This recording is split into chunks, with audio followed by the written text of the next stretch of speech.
welcome to another episode of Bourbon and Rum, Two Spirits. What are you drinking? I am drinking 1792 12-year-old, which is really hard to find. My wife doesn't like bourbon, but she loves to search for it. And so last weekend, she's like, hey, let's go bourbon hunting. Okay, that sounds good. And we found this stuff. I'd never seen it before on a shelf anywhere. So it's really good. It's tasty. So who makes the 1792 stuff? It's Barton's distillery there in Bardstown. Do they also make the Jefferson stuff? Or is that somebody else? I wouldn't be surprised. I don't know. The bottles look alike to me. You know, that's a really good tell. But that Jefferson's Ocean. Yeah. Which I like. Really good. Well, cool. Yeah, I am on a Pampero Aniversario Venezuelan rum, featuring Kyle, the clear ball ice cube. Oh, now did you make that yourself or did you buy one? I bought them. I bought a bag of 6 of them at the grocery store. Oh, wow. Yeah. Yeah, I sometimes will buy they've got square ones at Kroger here. I mean, it's a first world problem when your ice cubes aren't clear enough. So you got to go spend $2 an ice cube or whatever.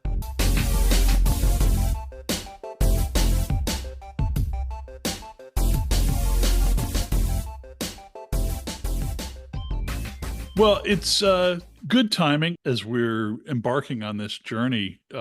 Maybe part of the setup of why we wanted to do this, maybe a good way to understand that is to start with our perspectives. I think our desire in starting this is that we seem to be able to have pretty divergent views and conversations, but do so in a pleasant manner. And I think that that's healthy. And so, but maybe for kind of understanding the state of play, it'd be good for us each to describe our own kind of worldview, political, but other stuff too. So yeah.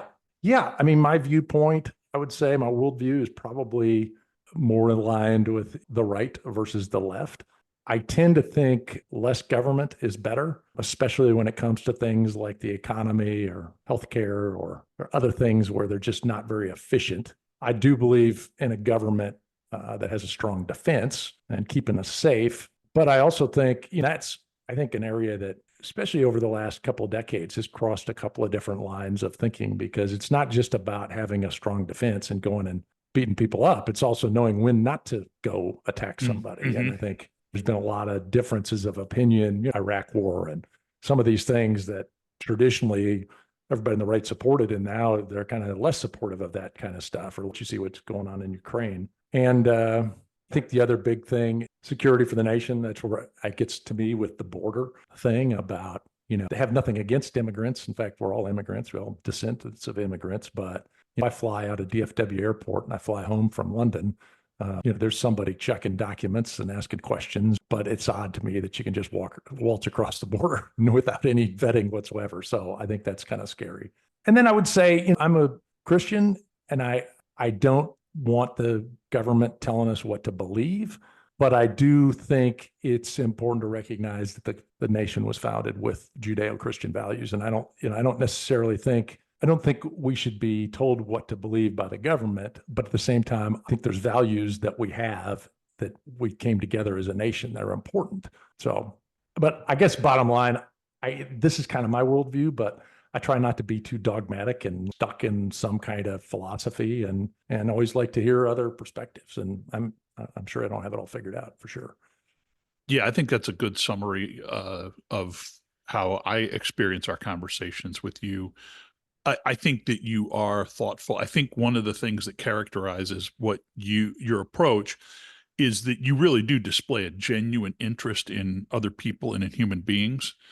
And I think that comes across to people. I think the legion of friends that you've maintained over the years, and I'm sure not all of them are the same political stripe, but I think people always feel like heard and listened to you by and taken seriously. We all know people that are just like, they're going to talk, and if you happen to be there listening, great. And if not, it's all going to happen anyway. And I think that that's a really good trait.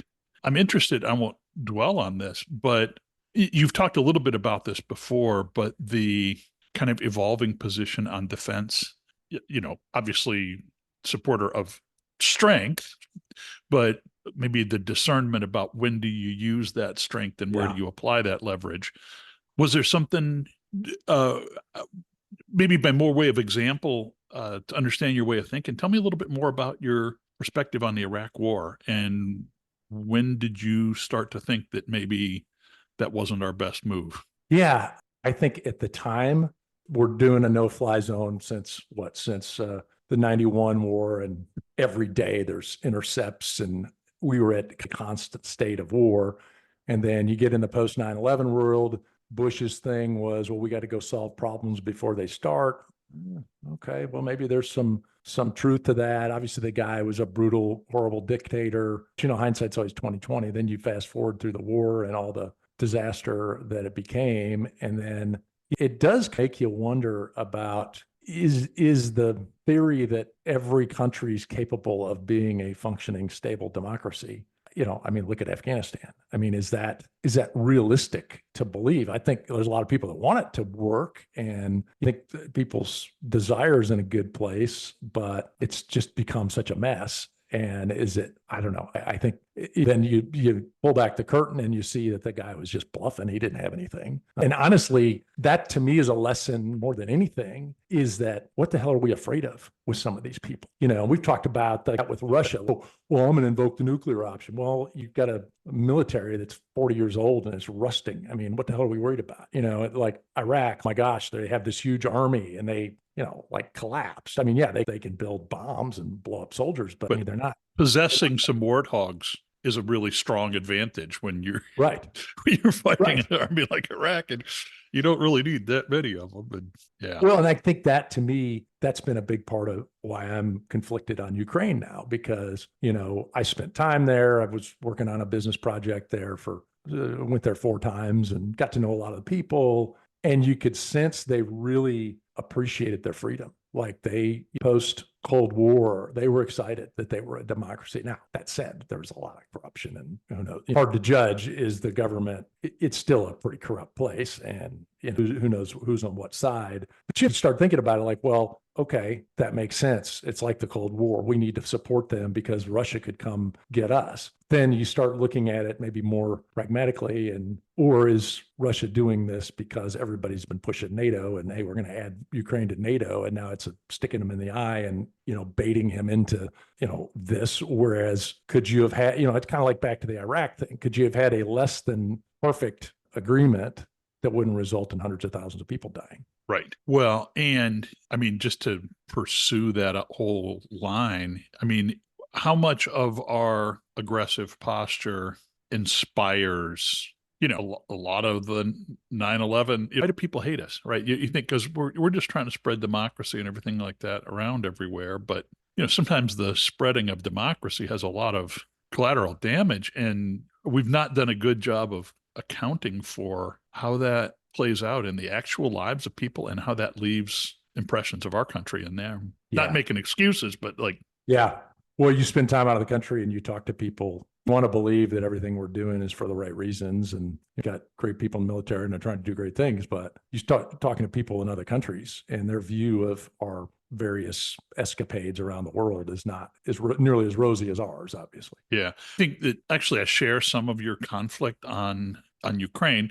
You know, it bugs me to just roll over for Russia. But one of the things that I worry about is, you know, I have a really high regard for our military. I think our professionalism of our military is really above reproach. Not that there's not individuals that are like, but really, I think that we do a good job of that. That is not necessarily the case around the world. And when we go into some of these things, we wind up allying with people. A lot of times those are countries where the military does not have the same kind of relationship with civilian leadership and all of that. And you wind up making, you know, just the history of Latin America in particular. You wind up you make strange alliances and you pick winners and losers. And sometimes the winners you pick are not the ones that you would Right. want. Yeah. And it's also, it's amazing these relations, like pick Saudi Arabia, for instance. I mean, horrible human rights record, a lot of investment with Saudi Arabia. And depending on who you talk to, it's good or bad, but there's a lot of people all in with Saudi Arabia. Yeah. So to parallel that kind of worldview, I would say I think my story is a little bit interesting. I grew up with a very conservative viewpoint. I would say that my theological journey actually informs my political journey. I moved towards what you would define as more conventionally liberal theology during the time period that I was a pastor, and along with that, caused me to question. I think that the root of the questioning was essentially I worried about like when did Christian morality become equated to small government conservative economics? And I don't know that Yeah. either of those is right or wrong, but it's a strange thing.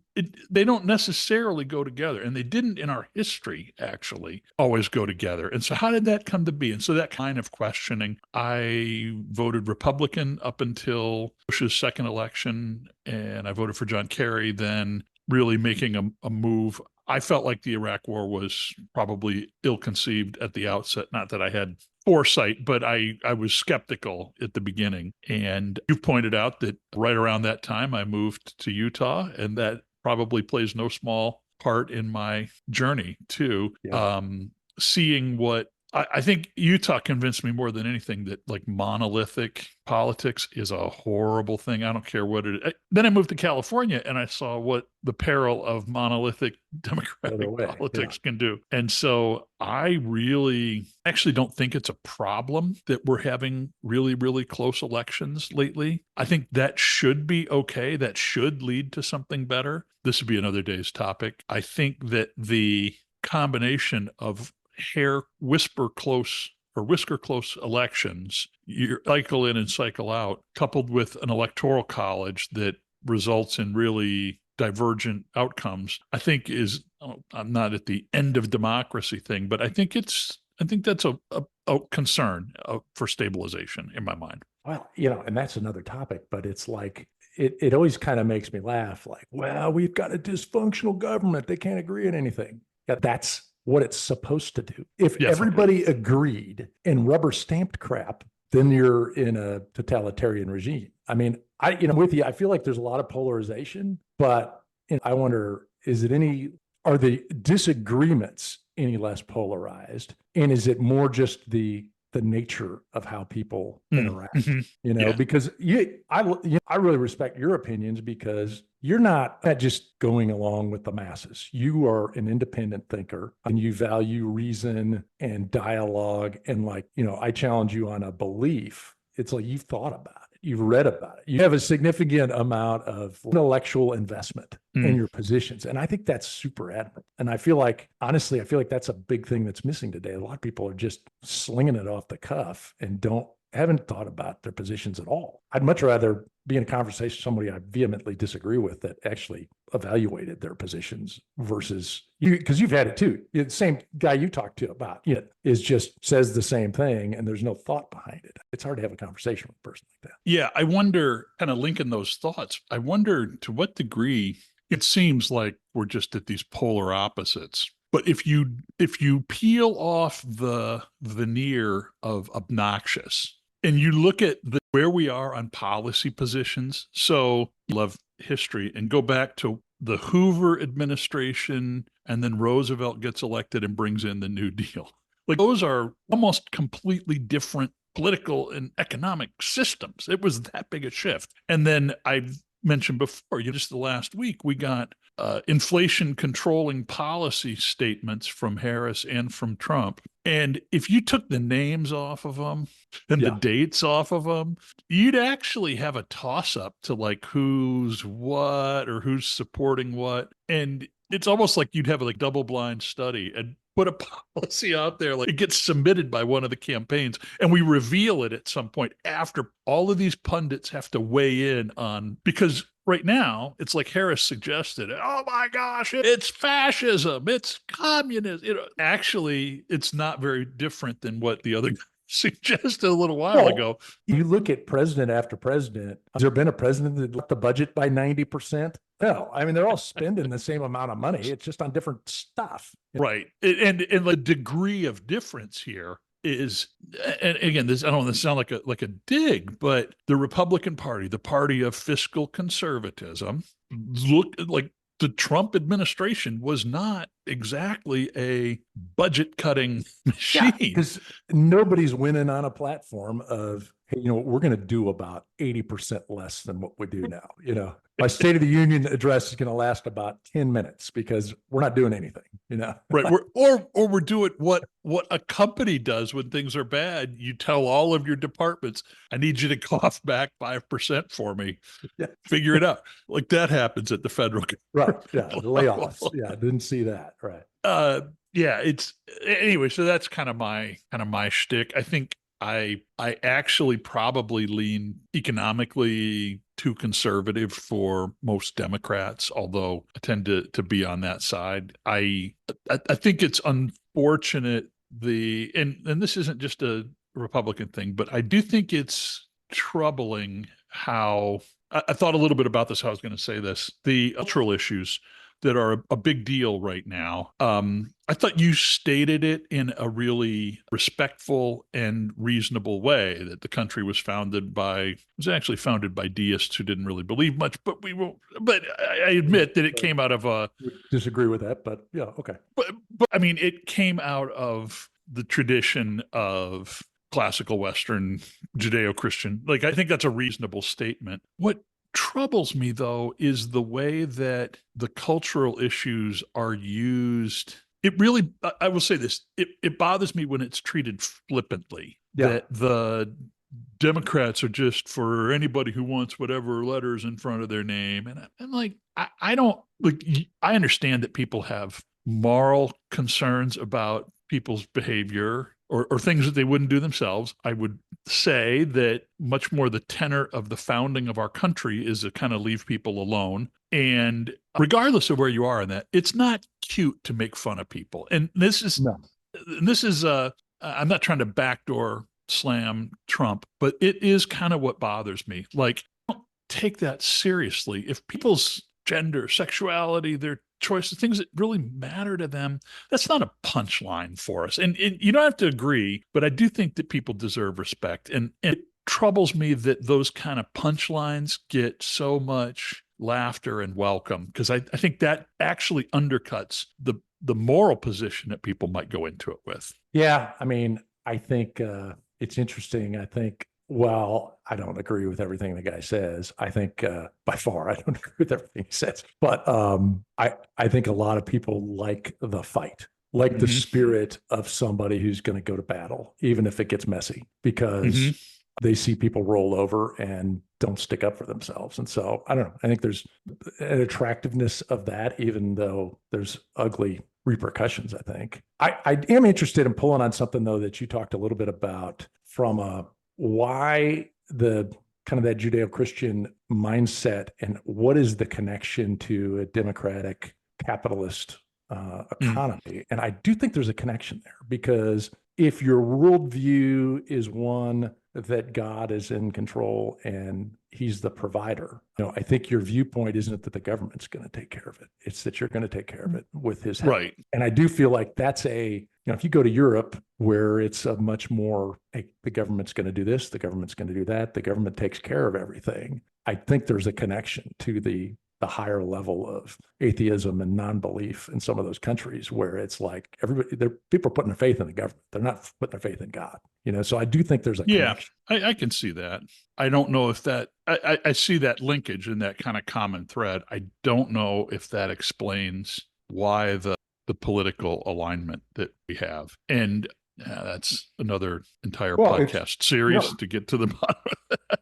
Well, I think, I'll put words in your mouth, but I think, at least what I'm hearing from you and your journey a little bit as a pastor, and you saw people that were suffering at probably a much lower level of poverty and challenges, and you saw a place that hedge fund worshipers, are leaving behind the guy in rural Kentucky who's barely scraping by, and you start seeing how there's a need for a social safety net. And so I see that too. Like, it's not that you want to substitute God with the government. I know that's not your position. You're looking at how can we be more compassionate with the money in the government and how it's spent. And maybe that, I don't know if that kind of talks to a little bit about your journey, though, about kind of how you got there. Yeah, I think that's exactly kind of how I got there. Now that I'm here, it even gets even more like I think there's an amoral case for a morally compassionate civil society. So I think that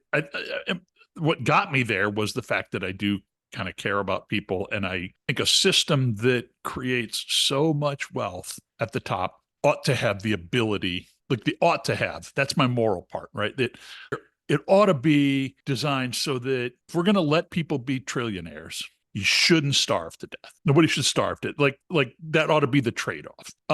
But I will go further than that now and say that I think that there is a business case for some of the things that get painted as bleeding heart liberal stuff. And for example, if you're a billionaire, you want the system to maintain the billionaire producing things at some point. And I don't think that we're there, but I don't think it's too crazy to talk about. Like the French Revolution didn't just happen because people read Montesquieu and felt really, like it wasn't a moral thing. It was people are hungry and they're sick of the royalty riding around in the carriages, and we're not having that anymore. I don't think we're there. I think that a lot of our political strife, though, reflects significant sectors of our economy that have been left out of the growth over the recent period of time. And I think that it is possible to, if your system doesn't bring the masses or a wide, if it doesn't share wealth, I don't mean in a communist way, but if it's not taking care of people broadly, people will get sick of it and reject it at some point. I think that's something we need to think about. Yeah, I guess in my view is it's like, I think our system needs to take care of elderly ladies and disabled and, the people that can't care for themselves. And, I'm not advocating getting rid of Social Security. Right. But at the same time, somebody wants to sit around their house and smoke pot all day and collect a universal basic income. I'm not a big supporter of that either. And I don't think that's good for the country. I don't think you the country any favor by you creating masses of people like we saw post-COVID who would rather, sit at home and collect $500 a week or whatever it is to not work. And it was really hard to get those people to go back to work. And it's like, even from, especially from a moral standpoint, I don't think you do anybody any favors by giving them an incentive to, turn into a stoner. Yeah, I think that that's fair. I think that in some ways we're talking about two different populations. And like one of the hard things about conversations like this, one of the reasons that people don't have intellectual conversations about this is because you have to think beyond your own frame of reference. You have to think about, I could probably go on about that. I feel like I feel like that, Kyle, in any economy, you're a hard worker and you would thrive. Like you'd come through. And there's some people that just aren't going to do that. And I get you're saying about incenting people or switching people from team hard worker to team stoner on the couch. I mean, and that sounds great to me, by the way, but some days I would love to be that guy. Well, I guess what I'm saying is there are people that are marginal people. There are people that have the capability, the skills to do more and then choose not to. We got a lot of people in this country that don't have skills. They don't have education. They don't have, and like, they're not gonna, this is pessimistic of me, I admit, but it's kind of like, we're not going to be able to make them into productive members of society. And so I think part of my attraction to universal basic income is a little bit market driven, because universal basic income, apart from or distinct from welfare, food stamps, like 1,000 social programs, let's just write people a check. We could talk about your layoffs in federal government. You could close 3 agencies. Yeah, for that. and then, it's like, well, yeah, that's an option for somebody. You're not going to live great. Most people, you wouldn't just live off the dole. You'd go get whatever you could, but you might be a better entrepreneur. That's the other thing. I am rambling here, but I think a voice that's not where it needs to be in our society is the liberal business case for things. Again, another podcast discussion, but socialized medicine. How many people, when your only method to get decent health insurance in this country is through an employer plan, no startup can afford it. Nobody can can afford to pay for their health insurance while they start up a business. How many businesses don't get started in this country because people are afraid to step away? Now, I don't have much of an entrepreneurial bent anyway, but I'm at a crossroads in my career where starting a consulting firm, I might really do well. There is no way in hell that I would do it because I am terrified of living without health insurance for a while. And so, Yeah, and I think, a lot of these liberal positions that you talk through, and I think this is where I differ probably the most with some folks on the left. It's like the concept, like where your heart is, what you'd like to see for people. I can't impugn that. I can't say, oh, you want people to be well, can't? Oh, you son of a bitch. No, that's like a reasonable thing. The part I view so differently is, regardless of how reasonable your viewpoint on the outset is, expecting that a government is going to figure this out in a good way, like healthcare. I mean, yeah, it's a broken system. Like we talked about before. I mean, we already have socialized healthcare because I don't have any money. I go to the ER, they're going to care for me. But at the same time, you see some of these other systems that have socialized it, and it's a lot of money, and I don't think it's that effective. So it's, I've been spending a lot of time in Canada lately, and they'll tell you, the rank and file will tell you it's not that great a deal. So I just think that that's probably my biggest difference. It's not like I respect the desire. It's just like getting government to do this stuff is hard. That's a fair point. I guess I would only say that I'm not sure I buy the principle that government inherently screws everything up. And, Medicare worked pretty well. It's not cheap, but anyway, another issue. But, I think one of the things, and I wonder if this isn't part of the thread of why this conversation works. We were raised in the same household, and one of the things that the old man said that has stuck with me more than anything else, and I use it daily in my work. He was a negotiator for Ford Motor Company with the UAW. And one of the things that he said to me early on is the way you get through things like these super contentious negotiations is focus on outcomes, not on positions.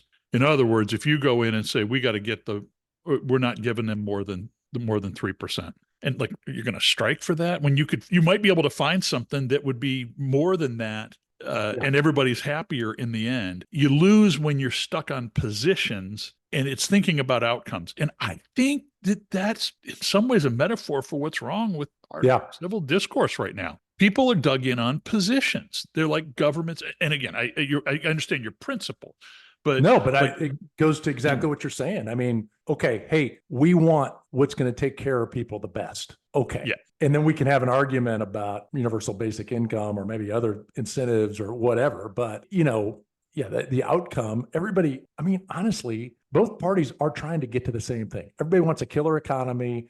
Everybody wants a safe and secure place to live. Argue that people want, different rights than, the left wants, pro-choice, rights, sure, pro-life, stuff like that. But, I think in general, people are wanting peace and prosperity. Yeah, I completely agree. And like I said, in some ways, that's a nutshell of what's wrong. Another person I'll quote is my brother-in-law, David, who has said multiple times, some of these really tough political issues, kind of like we started with, like, do it as a blind test and run a policy out there without the name attached. What if we hired McKinsey to do, like, okay, you got 300 million people, you need to get them health care. How should we go? What mix of government versus subsidy versus private? And, get some dudes with spreadsheets and run this. I mean, I actually think that there's some merit to that, like, because we're focused on positions rather than outcomes. It reminds me at 9/11, after 9/11, there were all these ideas bubbling around about ways to do things. And you probably remember this. One time there was somebody was proposing a futures market for the next terrorist attack. And everybody's like, oh my gosh, that's horrible. But you think about it, that would be the most accurate predictor of any kind, but it's like there's off the wall ideas that if people could just have a conversation and not like, oh, you're an idiot. Yeah. You set up a system where you can make $1 billion by spotting the next terrorist thing. all the FBIs in the world are going to be left in the dust by somebody who's going to call their sister-in-law and they're going to get to the bottom of it Right. and get their $1 billion. Well, that Yeah. actually makes it a decent stopping point, I think. Yeah. I mean, I honestly believe, and I've always believed this, that the two of us can solve the world's problems over a cocktail and a civil dialogue. Well, we didn't solve them all, Yeah, but we've made progress. that's right. Cheers. Thanks, Cheers. Kyle.